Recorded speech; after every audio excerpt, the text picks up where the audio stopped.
যে আল্লাহ তাআলা তার বান্দাকে মসজিদে হারাম থেকে মক্কা থেকে বাইতুল মুকাদ্দাসে রাতের মধ্যে ভ্রমণ করিয়েছেন। বলেন সুবহানাল্লাহ।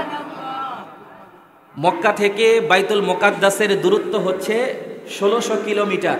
কত? ১৬০০ কিলোমিটার।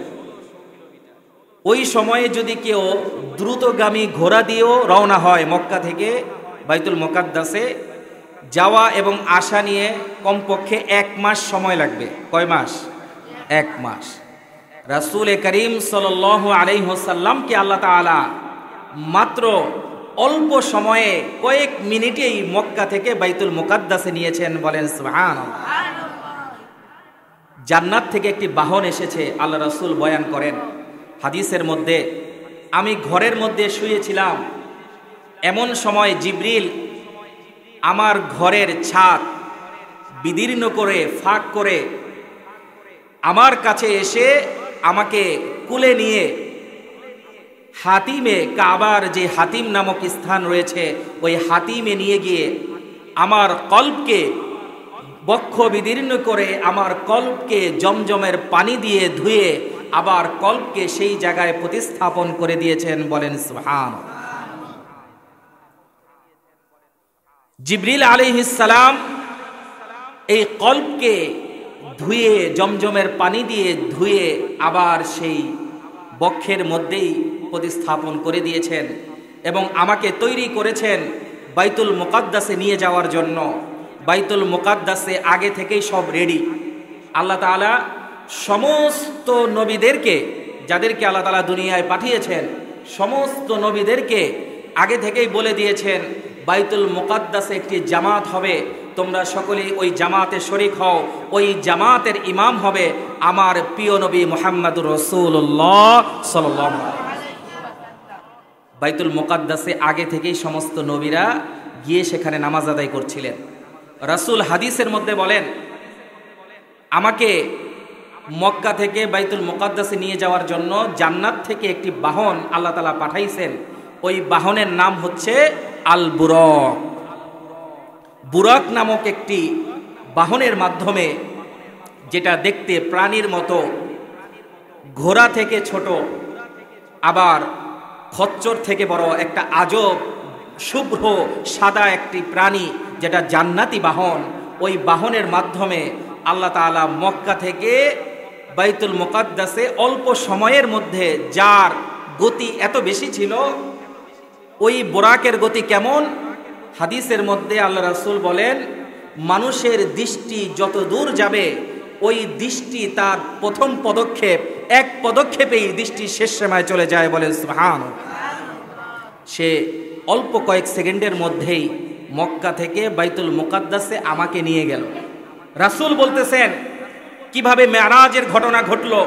রাসূল হাদিসের মধ্যে বলেছেন, নিজেই বর্ণনা করতেছেন, বিস্তারিত বর্ণনা বিভিন্ন হাদিসের মধ্যে এসেছে। রাসূল বলেন, বাইতুল মুকাদ্দাসে আমি গিয়ে দেখি হযরতে মূসা আলাইহিস সালাম নামাজ আদায় করতেছেন। সুবহানাল্লাহ। মূসা আলাইহিস সালামের চুলগুলো কোকড়ানো ছিল। রাসূল বলতেছেন, কোন নবী কেমন? কিছুটা বর্ণনা দিয়েছেন যে মূসা আলাইহিস সালামকে আমি দেখলাম যে চুলগুলো কোকড়ানো, সুঠাম দেহের অধিকারী এক ব্যক্তি নামাজ আদায় করছে। জিবরিলকে আমি জিজ্ঞাসা করলাম, উনি কে? জিবরিল বলছেন, সে হচ্ছে আল্লাহর নবী মূসা আলাইহিস সালাম। আরেক ব্যক্তিকে দেখলেন নামাজ আদায় করছে, চুলগুলো লম্বা, বাবরি চুল, চুলগুলো চকমক করছে, মাঝারি গড়নের দেহ, বেশি মোটাও না আবার বেশি চিকনও না, এমন এক ব্যক্তি নামাজ আদায় করছে। আমি জিবরিলকে জিজ্ঞাসা করলাম, হে জিবরিল, উনি কে? হযরতে জিবরিল উত্তর দিলেন, ইনি হচ্ছেন হযরতে ঈসা আলাইহিস সালাম। বলেন সুবহানাল্লাহ। এমন এক মসজিদে বাইতুল মুকাদ্দাস, বর্তমানে ফিলিস্তিনের মধ্যে যে মসজিদ, এই মসজিদে সমস্ত নবীদেরকে নিয়ে আল্লাহ রাসূল সাল্লাল্লাহু আলাইহি ওয়াসাল্লাম সমস্ত নবীদের ইমাম হয়ে নামাজ আদায় করলেন। এই জন্য আমার আপনার নবী হচ্ছে ইমামুল মুরসালিন, সমস্ত রাসূলদের ইমাম। বলেন সুবহানাল্লাহ। আল্লাহ তাকে সম্মান দিয়েছেন। হাদিসের মধ্যে পাওয়া যায় বাইতুল মুকাদ্দাসে নামাজ আদায় করে যখন বাইতুল মুকাদ্দাস থেকে বের হলেন, এমন সময় জিবরিল আল্লাহ রসুল সাল্লাল্লাহু আলাইহি ওয়াসাল্লামের সামনে দুটি পেয়ালা নিয়ে আসলেন। পেয়ালা, একটি পেয়ালার মধ্যে পাত্র, একটি পাত্রের মধ্যে দুধ, আরেকটি পাত্রের মধ্যে হচ্ছে শরাব, বিশেষ একটি পানি। আল্লাহ রসুলকে বললেন, ইয়া রসুল আল্লাহ, আপনি এই দুই পাত্রের মধ্যে কোনটি গ্রহণ করতে চান? রসুল করিম সাল্লাল্লাহু আলাইহি ওয়াসাল্লাম দুধের পাত্রটি গ্রহণ করে সাথে সাথে পান করে নিলেন। বলেন সুবহানাল্লাহ। রাসূল দুধকে পছন্দ করতেন, এজন্য দুধ পছন্দনীয় খাবার এবং এই দুধের মধ্যে আল্লাহ তাআলা অসংখ্য অগণিত বরকত দান করেছেন। বলেন সুবহানাল্লাহ। মক্কা থেকে বাইতুল মুকাদ্দাসে রাতে ভ্রমণ করলেন, এটাকে বলে ইসরা। আর বাইতুল মুকাদ্দাস থেকে আল্লাহর সাক্ষাৎ পর্যন্ত প্রথম আসমান, দ্বিতীয় আসমান, তৃতীয় আসমান, চতুর্থ আসমান, পঞ্চম আসমান, ষষ্ঠ আসমান, সপ্তম আসমান, এরপরে হচ্ছে আরশে আজিম, এর উপরে হচ্ছে আল্লাহ। এই আল্লাহর সাথে আল্লাহ রসুল সাক্ষাৎ করে ওই রাতের মধ্যে ফজরের আগেই আবার দুনিয়ায় চলে আসলেন। বলেন সুবহানাল্লাহ।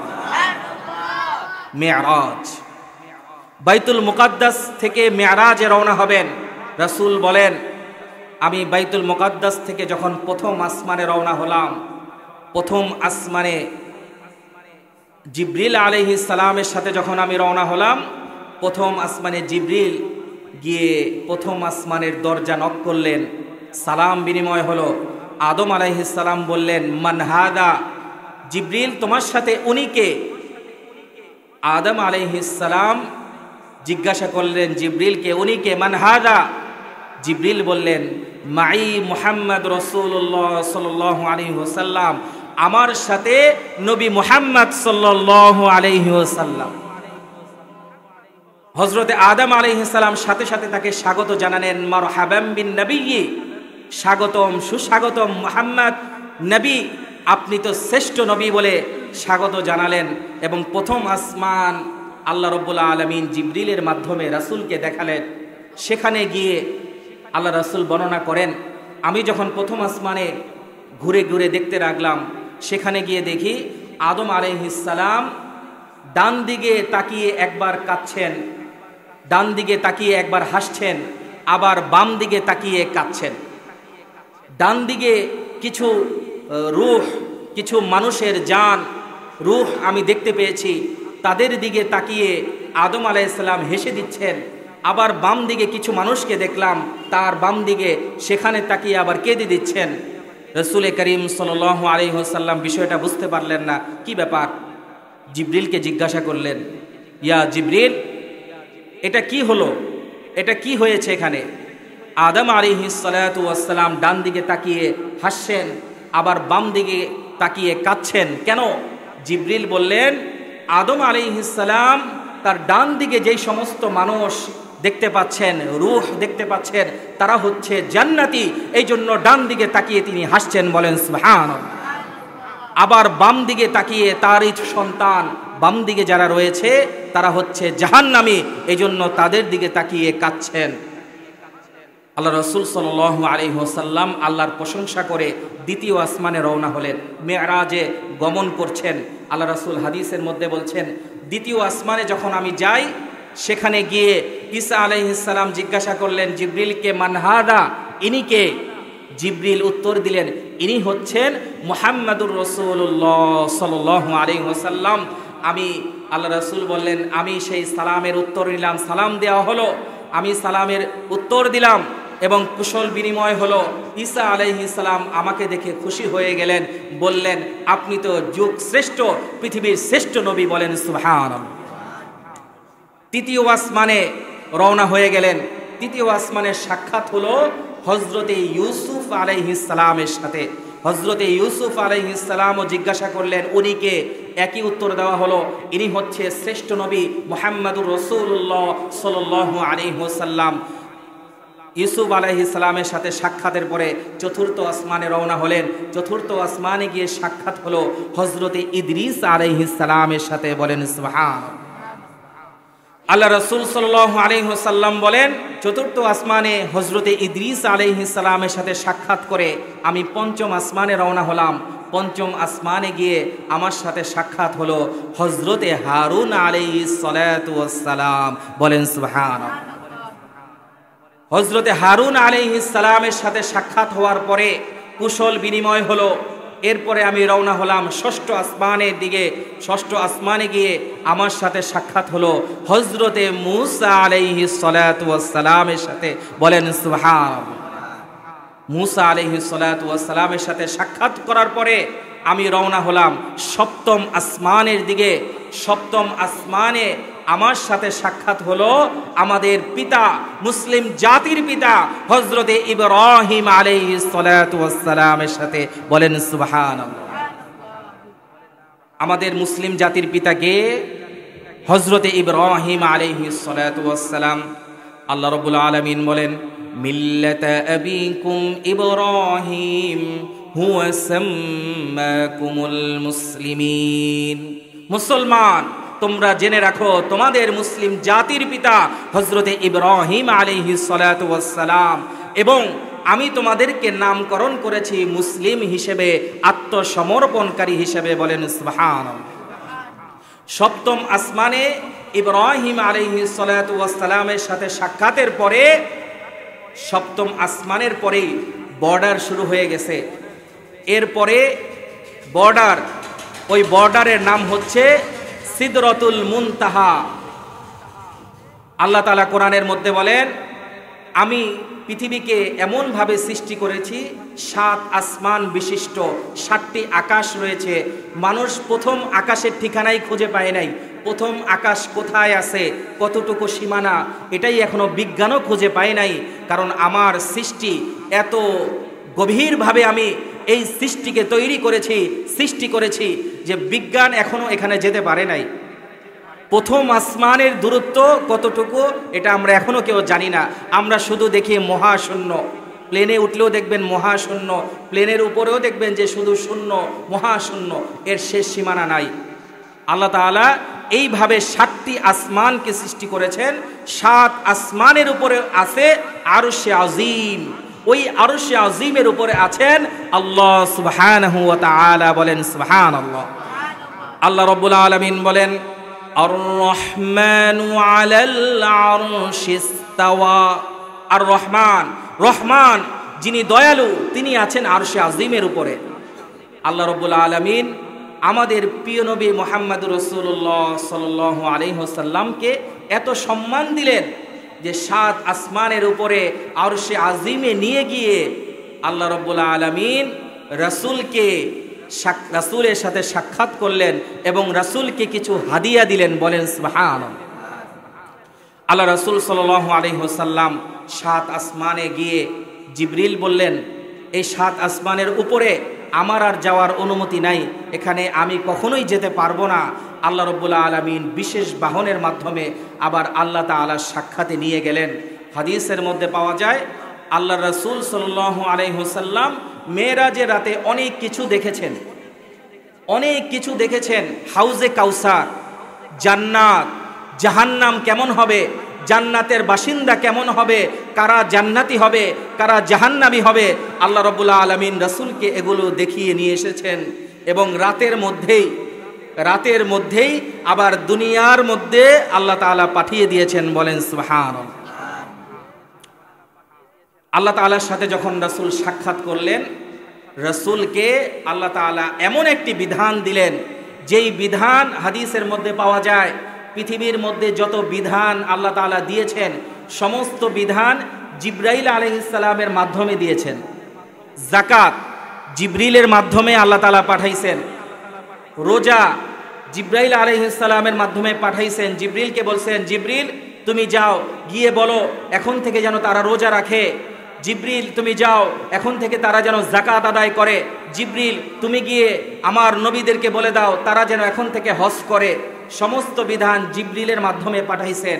এমন একটি বিধান আল্লাহ রাব্বুল আলামিন, এমন পছন্দনীয় একটি বিধান আল্লাহ তাআলা রাসূলকে ডেকে নিজ হাতে উপহার দিলেন। ওই বিধানের নাম কি? নামাজ। বলেন সুবহানাল্লাহ। নামাজ এমন একটি বিধান, যেই বিধান মেয়ারাজে আল্লাহ রাব্বুল আলামিন নিজ হাতে রাসূলকে দান করেছেন। বলেন সুবহানাল্লাহ। এই জন্য আস-সালাতু মি'রাজুল মুমিনিন বলা হয় যে নামাজ এটা মুমিনদের জন্য বড় মেয়ারাজ। মেয়ারাজের শিক্ষা হচ্ছে নামাজ। আল্লাহ রাব্বুল আলামিন রাসূলকে 50 ওয়াক্ত নামাজ দান করেছেন। যখন আল্লাহর সাথে সাক্ষাৎ হয়েছে রাসূলের, রাসূলকে 50 ওয়াক্ত নামাজ দিয়েছেন। ফেরার সময় এই 50 ওয়াক্ত নামাজ নিয়ে ফেরার সময় এক হাদিসের মধ্যে পাওয়া যায় মেয়ারাজের মধ্যে 3টা জিনিস দেওয়া হয়েছে। কয়টা? 3টা। মেয়ারাজের মধ্যে আল্লাহ তাআলা রাসূলকে 3টি জিনিস দিয়েছেন। একটি হচ্ছে 50 ওয়াক্ত নামাজ। 2 নাম্বার হচ্ছে আল্লাহ রাসূল দিয়েছেন সূরা বাকারার শেষ 2 আয়াত। বলেন সুবহানাল্লাহ। 3 নাম্বার হচ্ছে মাগফিরাত, যেটা অন্য কোন নবীদের জন্য, কোন উম্মতের জন্য দেওয়া হয় নাই। সেটা হচ্ছে ক্ষমা। কেমন ক্ষমা? আল্লাহ রাসূলকে বলা হয়েছে মেয়ারাজের রাতে, হে নবী আপনি চিন্তা করবেন না, আপনি তো উম্মত নিয়ে অনেক ভাবেন, অনেক পেরেশান থাকেন। আপনাকে ওয়াদা করা হচ্ছে আপনি এই মেয়ারাজ থেকে হাদিয়া নিয়ে যান। আপনার উম্মত যত গুনাহ করুক, আপনার উম্মত যদি আমার দরবারে হাত তোলে, তওবা করে, আমি তাকে সমস্ত গুনাহকে ক্ষমা করে দেব। বলেন সুবহানাল্লাহ। এই মেয়ারাজ, ক্ষমা, এটা মেয়ারাজে রাসূলকে দান করেছেন আল্লাহ তাআলা। আপনি অনেক গুনাহ করেছেন, আল্লাহর দরবারে হাত তোলেন, তওবা করেন, ফিরে আসেন। রাসূল বলেছেন আত্তাইবু কামাল্লা দামবালা। কোনো ব্যক্তি যদি তওবা করে আল্লাহর পথে ফিরে আসে, তার গুনাহ যদি অনেক হয়ে থাকে, পাহাড় সমান হয়ে থাকে, আমার দয়া পাহাড়ের চাইতে শত শত কোটি বেশি, আমি সাথে সাথে বান্দার গুনাহকে ক্ষমা করে দেব। বলেন সুবহানাল্লাহ। আমরা অনেকে লজ্জিত, এত গুনাহ, আমি তো গুনাহগার বান্দা। আরে আপনার কি গুনাহ হয়েছে? আল্লাহর দয়া তো বিশাল, আল্লাহর ভান্ডার তো বিশাল। আল্লাহর কাছে যখন চাইবেন অনেক দামি জিনিস চাবেন। আমরা অনেকেই আছি আল্লাহর কাছে চাইতে জানি না। রাসূল বলেছেন কিভাবে আল্লাহর কাছে চাইতে হবে, আমার উম্মতকে আমি শিখিয়ে দিতে চাই। আল্লাহর কাছে যখন মানুষ চায়, জান্নাত শুধু চাইলে হবে না, জান্নাতের মধ্যে সবচেয়ে দামি জান্নাত হচ্ছে জান্নাতুল ফিরদাউস। বান্দা যখন চাবে তখন সবচেয়ে দামি জান্নাত জান্নাতুল ফিরদাউস যেন চায়। বলেন সুবহানাল্লাহ। আমরা শুধু চাই জান্নাত, জান্নাতের অনেক স্তর আছে। জান্নাতুল ফিরদাউস হচ্ছে বিশেষ জান্নাত। যারা ভিআইপি, দুনিয়ার মধ্যে ভিআইপিদের জন্য আলাদা কিছু আসন থাকে, সিআইপি, ভিআইপি। মনে রাখতে হবে জান্নাতের মধ্যে এমন একটা ভিআইপি আসন আছে, এমন একটি জায়গা আছে, ওই জান্নাতের ভিআইপি জায়গার নাম হচ্ছে জান্নাতুল ফিরদাউস। বান্দা যখন চাইবে জান্নাতুল ফিরদাউস চাইবে, আমি যখন চাই, আমার উম্মত যখন চাবে, তখন জান্নাতুল ফিরদাউস চাইবে। বলেন সুবহানাল্লাহ। সম্মানিত হাজিরিন, আল্লাহ রাব্বুল আলামিন রাসূলকে এই 3টি জিনিস দিয়েছেন। 1 নাম্বার হচ্ছে নামাজ, মেরাজের রাতে নামাজ দিয়েছেন। 2 নাম্বার সূরা বাকারার শেষ 2 আয়াত দিয়েছেন। 3 নাম্বার হচ্ছে ক্ষমা, ক্ষমা দান করেছেন। এমন ক্ষমা যে বান্দা যদি শুধু তওবা করে ক্ষমা চায়, সমুদ্রের ফেনার মতো যদি গুনাহ থাকে, আল্লাহ তাআলা সমস্ত গুনাহকে ক্ষমা করে দিবেন। বলেন সুবহানাল্লাহ। এই 50 ওয়াক্ত নামাজ নিয়ে যখন রাসূল রওনা হয়েছেন, হযরতে মুসা আলাইহিস সালামের সাথে সাক্ষাৎ হয়েছে। মুসা আলাইহিস সালাম, আমরা ঘটনা জানি যে মুসা আলাইহিস সালাম বললেন, আল্লাহ তাআলার সাথে আপনার সাক্ষাৎ হয়েছে, অনেক সৌভাগ্যের ব্যাপার, আপনি অনেক মর্যাদাবান। আল্লাহ আপনাকে কি হাদিয়া দিয়েছেন, কি দিয়েছেন? কারো সাথে আমাদের সাক্ষাৎ হলে আমরা বলি না, ভাই কি দিছে আপনাকে? এত বড় ব্যক্তি আপনাকে ডাক দিল, কি দিয়েছে? রাসূল করিম সাল্লাল্লাহু আলাইহি ওয়াসাল্লামকে মুসা ধরেছেন যে আপনাকে কি দান করেছে? মুসা আলাইহিস সালাম বললেন, আমাকে 5 ওয়াক্ত নামাজ দান করেছে। মুসা আলাইহিস সালাম বললেন, কি বলেন? এত 5 ওয়াক্ত নামাজ, এত নামাজ দিয়েছে আপনাকে? আমি তো জানি, আমি তো আপনার আগে দুনিয়াতে এসেছি, আমি তো উম্মতের সাথে চলাফেরা করেছি। এই উম্মত 50 ওয়াক্ত নামাজ আদায় করতে পারবে না, আপনি একটু কমাই নিয়ে আসেন, আপনার উম্মতের জন্য উপকার হবে। রাসূল তো উম্মতের পাগল। এটা শোনার পরে রাসূল আবার গিয়েছেন আল্লাহর কাছে কমানোর জন্য, যে 50 ওয়াক্ত নামাজ আমার উম্মত তো আদায় করতে পারবে না, তাদের জন্য কঠিন হবে। আল্লাহ তাআলার কাছে গিয়েছেন, আল্লাহ তাআলা 5 ওয়াক্ত নামাজ কমাই দিছেন। কত হলো? ৪৫ ওয়াক্ত হয়েছে।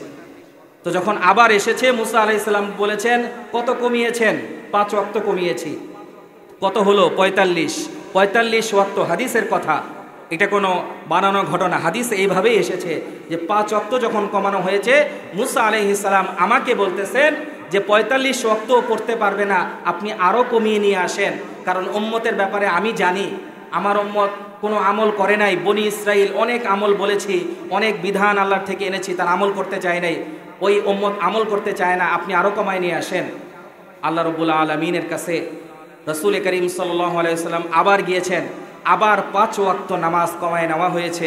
এইভাবে ৯ বার গিয়েছেন। কয়বার?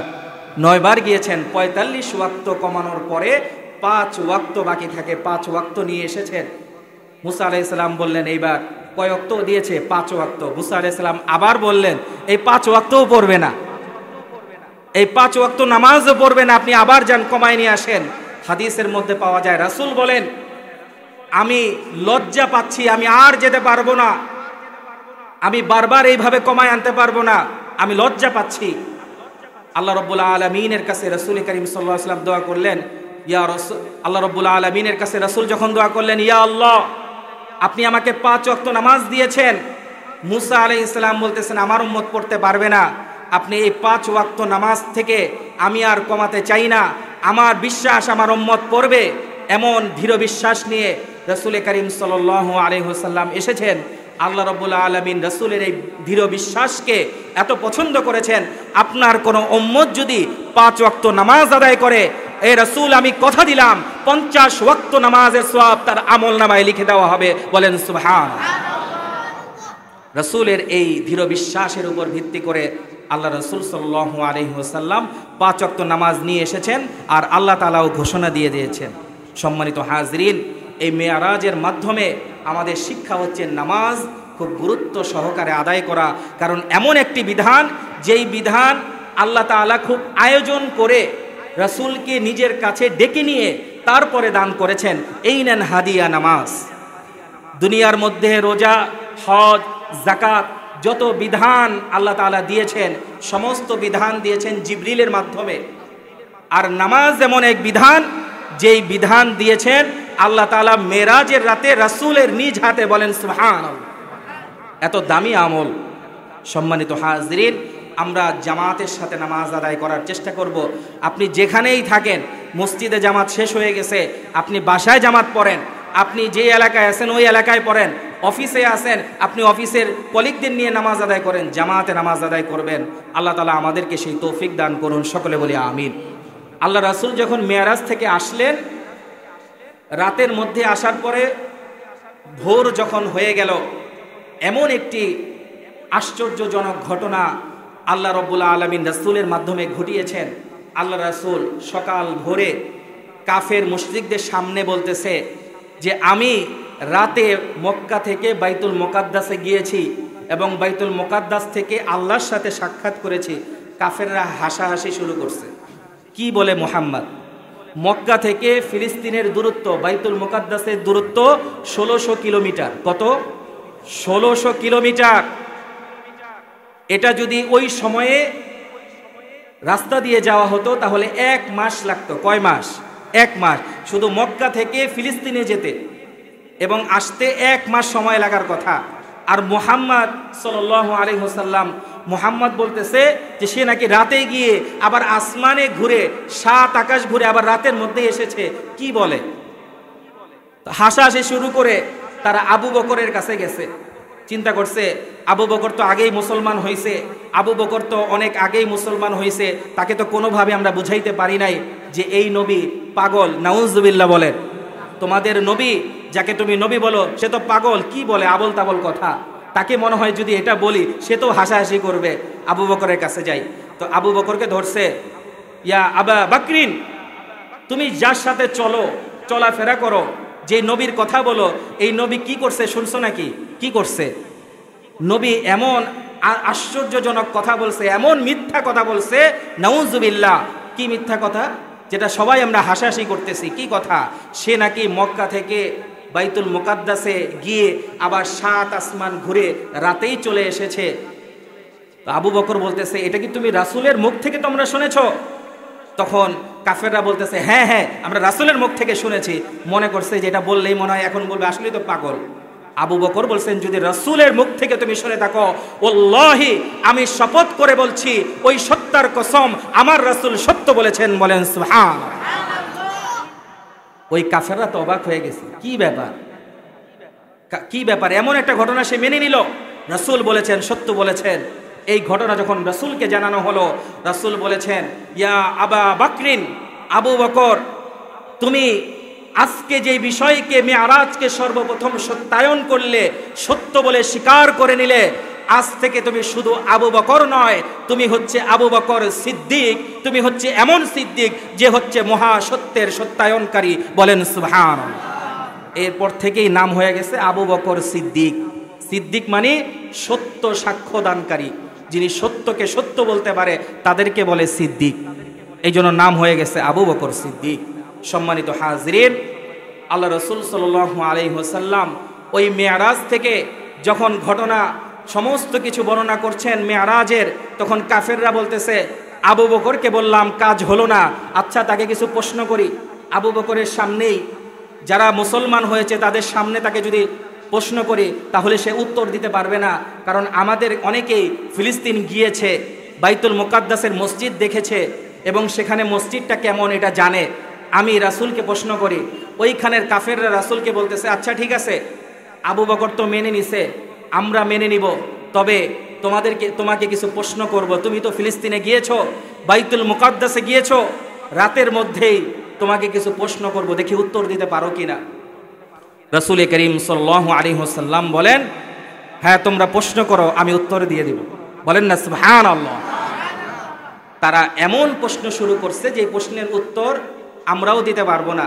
আমরা যদি কোনো জায়গায় যাই, যেমন আমি যদি এই মসজিদে কোনো মুসল্লিকে জিজ্ঞাসা করি, আপনি তো 5 ওয়াক্ত নামাজ আদায় করেন, আচ্ছা বলেন এই মসজিদের জানালা কয়টা, কয়টা দরজা?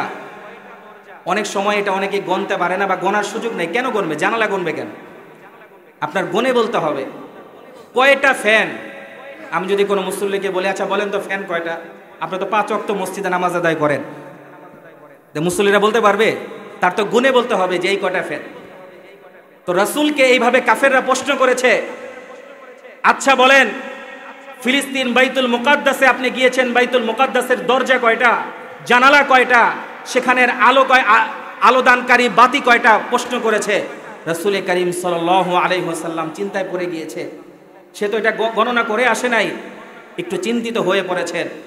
রাসূল করিম সাল্লাল্লাহু আলাইহি ওয়াসাল্লামের কিছুক্ষণের চিন্তা আল্লাহ রাব্বুল আলামিন বললেন, এ জিবরিল দ্রুত গতিতে যাও এবং আমার নবীর সেই চিন্তাকে দূর করে তুমি বাইতুল মুকাদ্দাসকে উঠিয়ে এনে রাসূলের চোখের সামনে নিয়ে আসো, রাসূল যেন গনে গনে উত্তর দিয়ে দিতে পারে। বলেন সুবহানাল্লাহ।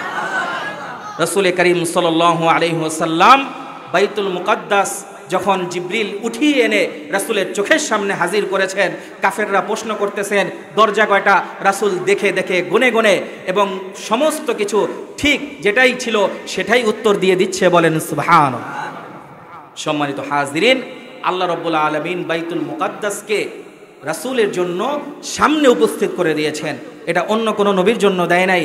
এই মেরাজে রাসূল করিম সাল্লাল্লাহু আলাইহি ওয়াসাল্লামের যে শিক্ষা, 5 ওয়াক্ত নামাজ আদায় করা এবং রাসূলকে এই বিষয়টা জানানো, রাসূল আপনাকে আমি যেই সম্মান দিয়েছি, বাইতুল মুকাদ্দাসে সমস্ত নবীদের আপনি ইমাম হয়েছেন, এর দ্বারা আমি এটা বোঝাতে চেয়েছি যে আপনি সমস্ত নবী এবং রাসূলদের শ্রেষ্ঠ নবী, এই জন্য আপনার নাম হচ্ছে ইমামুল মুরসালিন, সমস্ত রাসূলদের ইমাম। বলেন সুবহানাল্লাহ। এবং আপনাকে আমি যেখানে নিয়ে এসেছি আমার সৃষ্টি সেখানেই শেষ, 7ম আসমান পর্যন্ত, আরশে আজিম পর্যন্তই আমার সৃষ্টি, এরপরে আর কোনো সৃষ্টি নাই, সমস্ত সৃষ্টি শেষ। আপনাকে সৃষ্টির শেষে নিয়ে এসে আমি এটাই বুঝাইতে চেয়েছি যে আপনিই হচ্ছেন শেষ নবী, আপনার পরে আর কোনো নবী নাই। আনা খাতামুন নবিয়্যিন, হে নবী আপনি ঘোষণা করেন আনা খাতামুন নবিয়্যিন, আপনি শেষ নবী, লা নবিয়্যা বাদি, আপনার পরে আর কোনো নবী আসবে না। সম্মানিত হাজিরিন, আল্লাহ রাব্বুল আলামিন আমাদের সকলকে মেরাজ থেকে শিক্ষা নিয়ে 5 ওয়াক্ত নামাজ সঠিক সময়ে আদায় করার তৌফিক দান করুন। আমিন। ওয়া আখিরু দাওয়ানা আলহামদুলিল্লাহি রাব্বিল আলামিন।